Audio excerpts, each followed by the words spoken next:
actually reached out to you? Did Bobrisky speak or directly or indirectly to you? If that is not the case or not the case, what are you doing? You've written a letter seeking a retraction of it. But what are you doing to establish your innocence in what has been an allegation on this matter? No, Seun. Bobrisky never spoke to me. I have never met him. I do not know him from Adam. It was alleged to have spoken to my son, Falana, Fars. Yes, my son said this guy was appealing to people for assistance and called my son, I think on May 4, thereabout this year, please, can you give me 3 million naira to be placed in a special part of the prison? We'll call it the VIP section. And my son asking, are you calling me under the authorization of the superintendent of prisons? He said, no, please, don't call me again.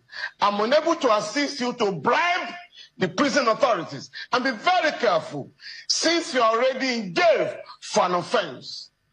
Please, if you are going to come in next time, you either do it through the superintendent or you write a letter endorsed by the prison authorities. And that was the last.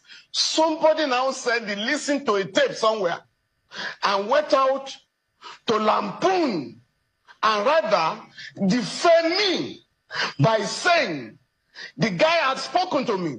Of course, we are going to examine the call logs. And my son has also said, this was the guy who originated a call to me. My son has never negotiated fees on behalf of anybody. On the contrary, my 3 children normally refer people who need assistance to me, and not those. In fact, my wife was asking our kids recently, why are you always sending people who are not able to pay our fees? Next time we are going to be charging you. So this is the position. Now what I'm going to do, I have resisted the temptation shown to file a criminal complaint because I'm leading a team of lawyers in West Africa campaigning for decriminalization of freedom of expression. We have succeeded.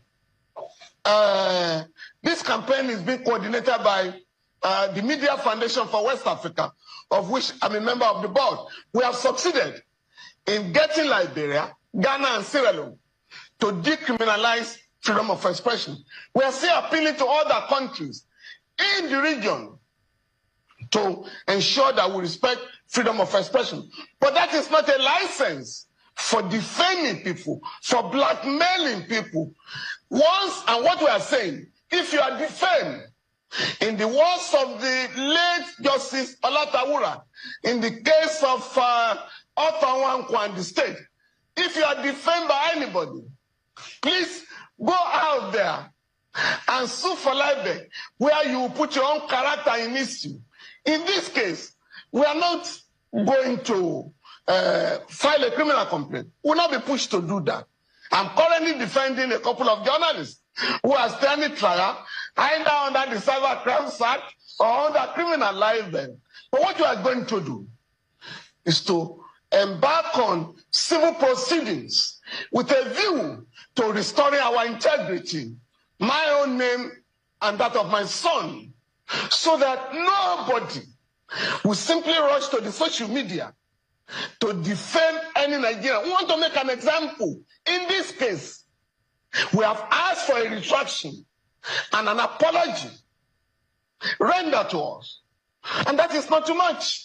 And if we don't have a retraction, an apology acceptable to us, accepted by us, we are certainly going to initiate civil proceedings in the High Court. Yeah, Mr. Falana, because this is actually not, I mean, I'm saying for the sake of the public who have not seen or heard from you in this matter, who have the benefit of hearing your own side of the story, and that's why I brought it up. But I know how painful this could be, especially if you have built a reputation over the years. Now, the question here, the question.